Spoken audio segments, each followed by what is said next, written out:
Okay. I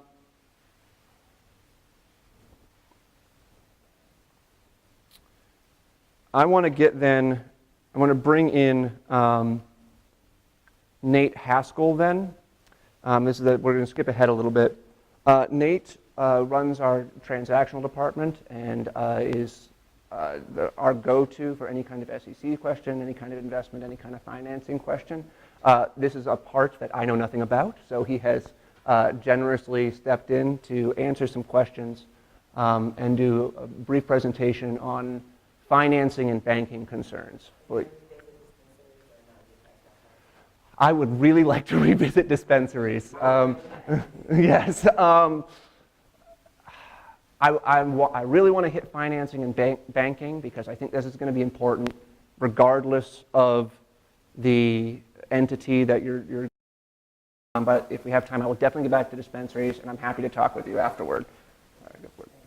Great. I think what we'll do is I was going to do about 10, 15 minutes. Maybe I'll just do 5 so we can come back and hit on what you want to hit on. So, yeah. So Nick told me he was doing this presentation. He said we're going to have a financing component. He said, can you teach me some stuff about securities so I can hit on this stuff? And I looked at him and I said, no, I can't, because it's kind of like, can you teach me about tax law in the next 3 weeks, and then I can do like a piece of my seminar on it. If you aren't already a tax lawyer, don't even try to do that, right? So I said, I'll show up, because if you get some like off-the-wall questions about how they're going to do their fundraising, you won't be able to field those even if I give you a presentation to run through. So with that said, I guess what do I do to click through the? Okay. So this slide, no access to traditional lenders. You'll probably hear a lot more about this from the other presenters, but because marijuana is still illegal at the federal level, U.S. banks aren't really touching, investments. They're not providing, even providing bank accounts, let alone helping you raise funds. So, but you'll hear more about that later on. So here's where we start. Show of hands, and maybe I can make this even less than 5 minutes. Who's actually helped a client with a securities offering before? A private placement? Written a promissory note? Yeah, a few people have written promissory notes. So here's the problem that I run into. My practice is all mostly now private securities work and M&A work, so just helping companies start their businesses, and then helping the shareholders or the members with shareholders agreements and getting additional funding, whatever. A lot of people they don't realize how easy it is to get to cross over into securities world and actually trip on some securities laws when they're starting up their businesses or when they're getting funding from outsiders for their business. It's really easy for that to happen.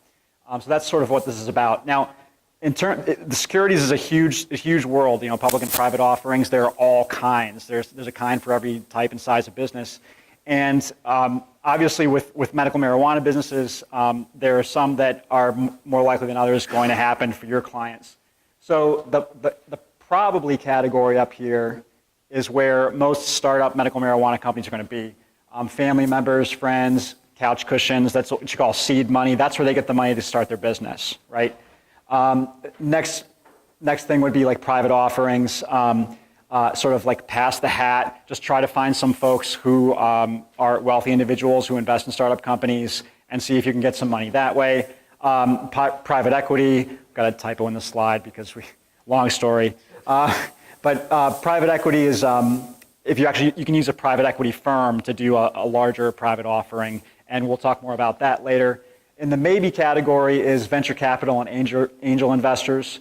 Everybody hears those terms, and they're sexy terms for people who have startup businesses, and you think, oh, maybe I can find one of those.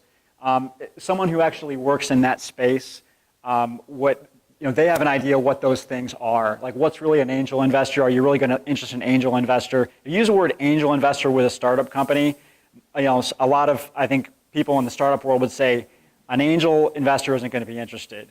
What they call an angel investor is someone who is not going to be interested in a startup company. They're going to be interested in a company that's already got seed money and is kind of looking for the next level of funding. And that's usually like a tech company, kind of a larger company. So that's kind of like a term of art in the startup world, and that's probably not what you're going for. Although, you could, anybody who's a single investor who's throwing a lot of money at a young business, could you call them an angel investor? I suppose you could. And venture capital is even more of sort of a, that term gets thrown around a lot. Out in Silicon Valley, if you say venture capital, that means a certain thing, and it's a certain type of investor who's probably not going to be interested in doing marijuana business. And then the probably not categories are the crowdfunding and then an actual, like an initial public offering, which you can do a few different ways. So here's where the sort of the rubber meets the road and where you have to start being careful. So what's the problem? What's a security? And what are the securities laws and why do they matter to people who have a startup business? The stuff I'm going to cover here in the next like 3-4 slides apply to any startup business, not just medical marijuana. So here are the problems. The securities laws regulate offers and sales, not just sales. So just by offering to take an investment from someone, if you do it in a certain way, you're going to violate securities laws, even if you don't get as far as taking the money from them. Number two, when is an offering public? Public offerings are highly regulated. What does it mean to do a public offering? What if I just have a website? Well, that's probably public. What if I'm just like cold calling people out of the phone book? Is that public? Well, it's not exactly public, but you're calling people you don't even know. So that's a problem. What's a security? Here's where it gets fun. Everything's a security. Just assume if your client asks, yes, it's a security. No matter how they try to structure it, it's a security. Okay, you can't get around it. It doesn't matter whether you issue a stock certificate or not. If you took money and you told the person you're going to pay them back, even if you did it verbally, it's a security. Don't even try.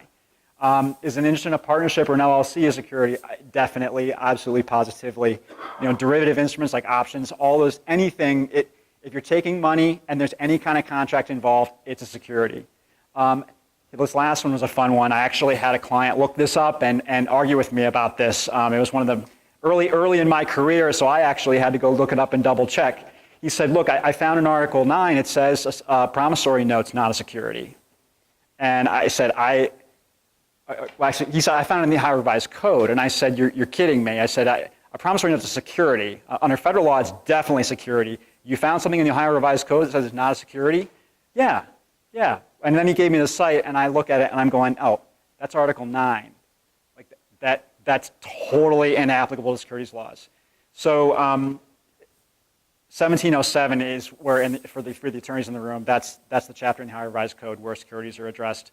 There is actually a provision in the Ohio Revised Code that provides that promissory notes are not securities, but if they're not offered in like a public offering. So we'll get to that in a second. So those are the problems, like securities, just trying to get an investment from anybody. You trip over the securities laws so easily. So right now you should be thinking like, Nate, you're crazy. This is a commercial. You're trying to get me to hire you to help me, like, my next client start up their business. It cannot possibly be this hard to start a business without stepping on the securities laws. And you're right. So here are like the common ways that are exceptions that some of you probably relied on. You didn't even know you were relying on them. But these are the workarounds for like, how do people start a business without violating securities law? So number one, offers versus sales and the right of rescission. The main remedy if there's a problem with the securities offering is you just rescind the offering, right? So if all you're doing is an offer, you never get to the point of the sale, well, your offer should comply with securities laws. Are people going to get in trouble frequently for doing an offer that maybe doesn't comply with securities laws if they don't get so far as actually selling the securities? I mean, probably not. I mean, the Division of Securities can only police so much stuff. Now, if you throw up a website, it's a public offering. Now that might get their attention. They might call you, and you might be in very big trouble. But if all you're doing is, you're talking to some folks trying to find investors.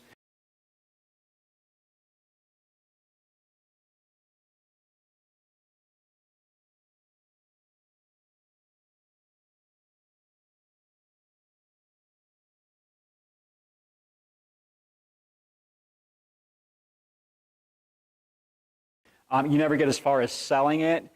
That's how come, gee, I know all these people who talk to investors all the time. Nate, they never get in trouble. Well, they can't police everybody. And are they going to bother going after somebody who hasn't closed their deal yet? No, usually not. Next one down, investments by principals. And this is obviously a big one.